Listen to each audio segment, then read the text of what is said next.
안녕하세요. 나나스쿨입니다. 오늘은 일상생활과 건강, 보건, 단원 정리를 해볼 거고요. 일단은 마지막 시간이어서 한번 선생님과 마지막으로 단원 정리를 해보는 활동입니다. 교과서 32쪽부터 33쪽 보도록 할게요. 자, 오늘의 학습 내용입니다. 단원 마무리를 해볼 거예요. 즐거운 마음으로 이제 끝났다.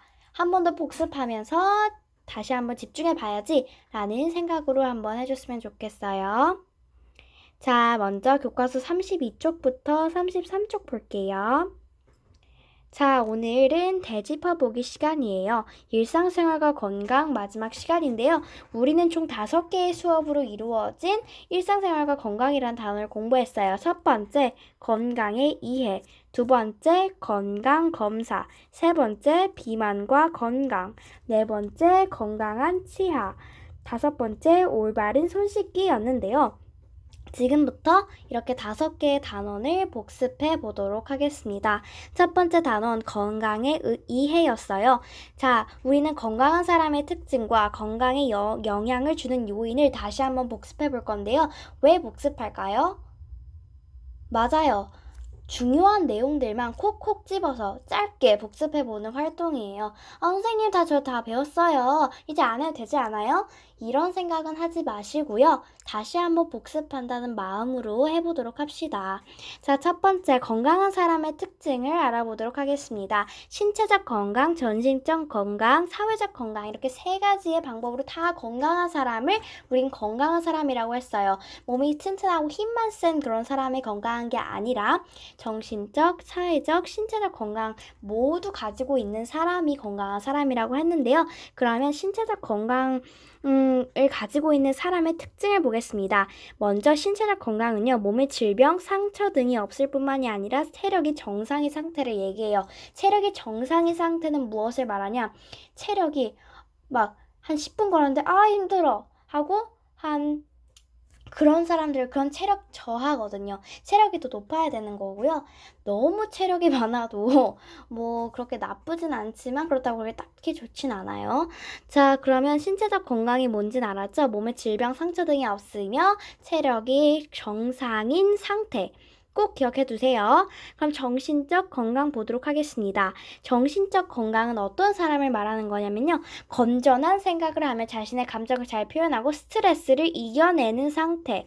자, 지금 여기 스트레스를 이겨내는 상태에 지금 노란색으로 이렇게 형광펜으로 밑줄이 되어 있는데요. 왜 스트레스를 이겨내는 상태가 그렇게 중요할까요? 여러분, 살아가면서 스트레스는 꼭 한 번은 받을 거예요.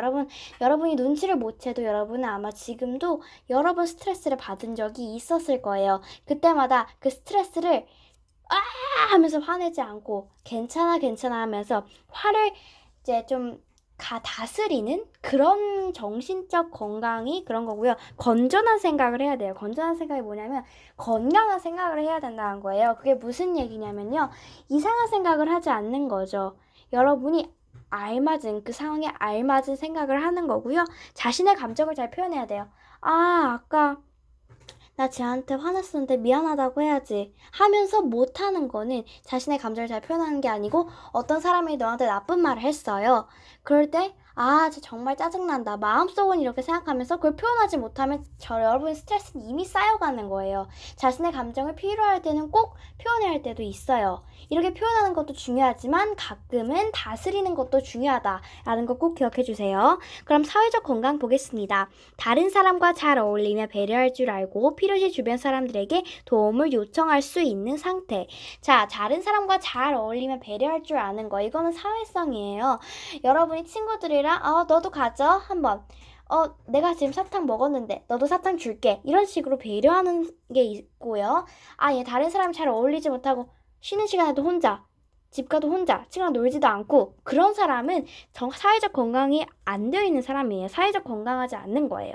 다른 사람과 잘 어울려야 합니다. 그 다음에 필요할 때 여러분이 넘어져서 다리 다쳤는데 못 일어나겠는 거야. 그럴 때 도와주세요 라고 얘기를 해야 되겠죠. 그때 도와주지 못하면 그것도 사회적 건강이 아닌 거죠.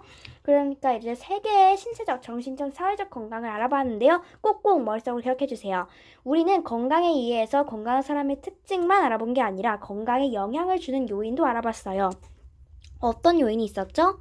첫 번째 선천적 요인이었어요. 태어날 때부터 가지는 타고난 건강인데 이건 유전적 요인이라고 하면 돼요. 유전적 요인이 뭐냐? 태어날 때부터 가지고 있는데 부모님으로부터 물려받은 것도 있는 거고 그냥 원래 내가 가지고 있는 것도 있는 거고 태어날 때부터 있었던 게 선천적 요인입니다. 환경적 요인, 공기, 물 같은 자연환경과 가정, 학교 같은 사회 환경, 여러분이 생활하고 있는 집이 깨끗한지 안 깨끗한지 한번 쭉 보세요. 자신의 방 더럽다, 먼지 많다, 숨쉬기 어렵다 이러면 환경적 요인이 영향을 줄까요, 안 줄까요? 영향을 주겠죠. 여러분이 건강이 안 좋아져요. 일단 먼지가 많으면 여러분이 숨쉬기가 어려워지겠죠. 미세먼지 같은 거예요.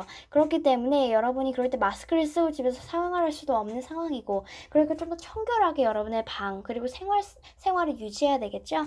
자, 그 다음에 생활 습관입니다. 이게 정말 중요하다고 했어요. 운동, 식사 습관, 스트레스, 흡연, 음주 등의 활동. 여러분 혹시 흡연, 음주하는 친구들 없겠죠? 흡연, 음주하지 마세요. 커서 하면 안 돼요? 안 돼요. 커서도 꼭 하지 마세요. 선생님 생각에는 여러분이 커서도 그리고 노인이 돼서도 흡연, 음주 하지 마세요. 알겠나요? 자, 운동. 하루에 한 번은 적어도 한 30분 이상은 여러분이 충분한 운동을 해야 된다고 생각해요.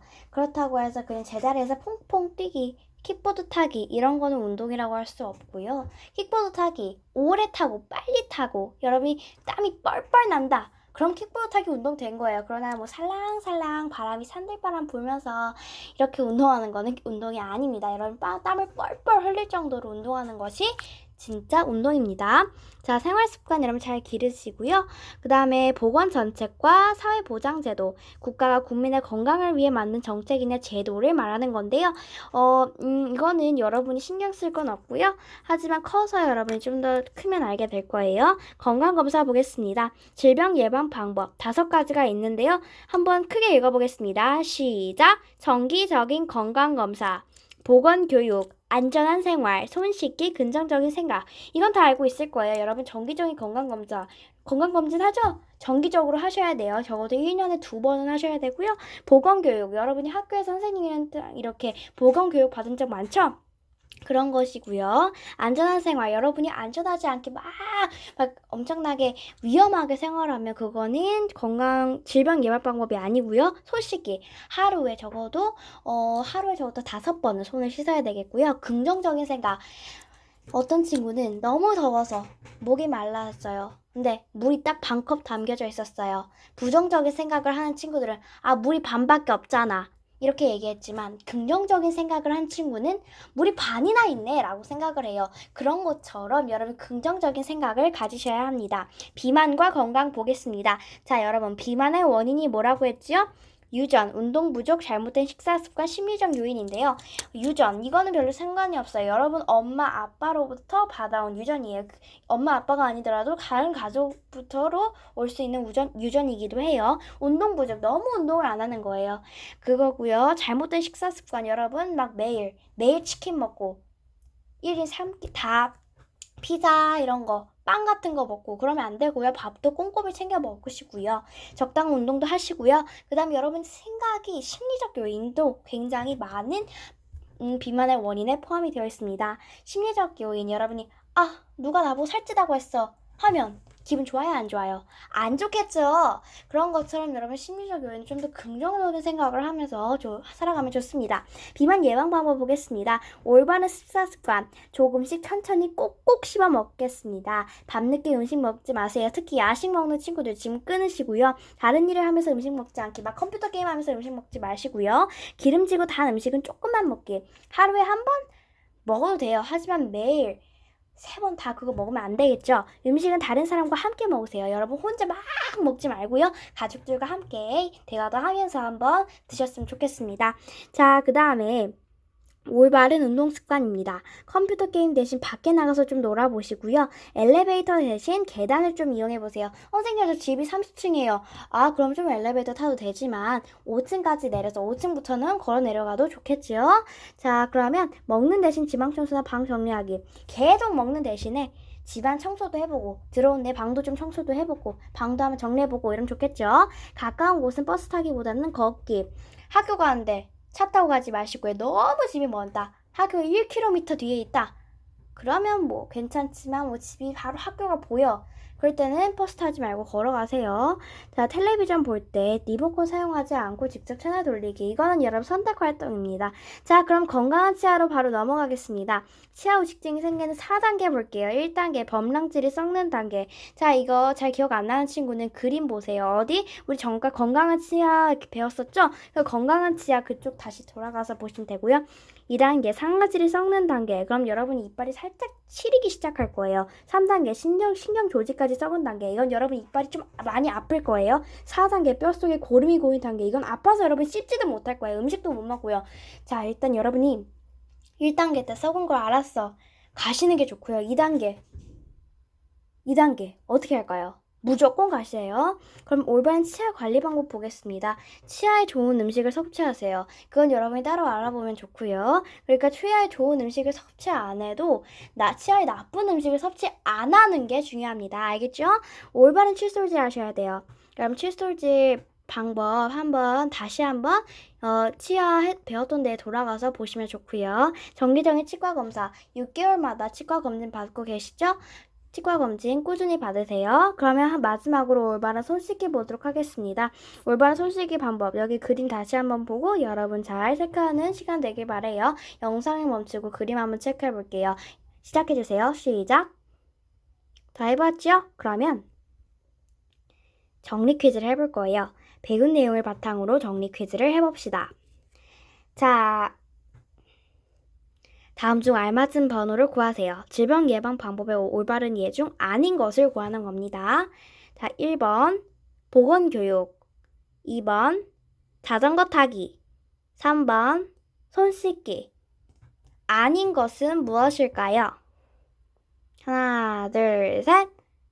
대답 또는 손짓으로 했죠? 답을 확인해 보겠습니다. 답은 이가입니다. 자전거 타기가 왜 아닐까요? 아까 교과서를 보고 확인하시면 좋겠습니다. 여러분 오늘 너무 수고하셨습니다. 다음 시간에도 즐거운 수업으로 만나요. 안녕!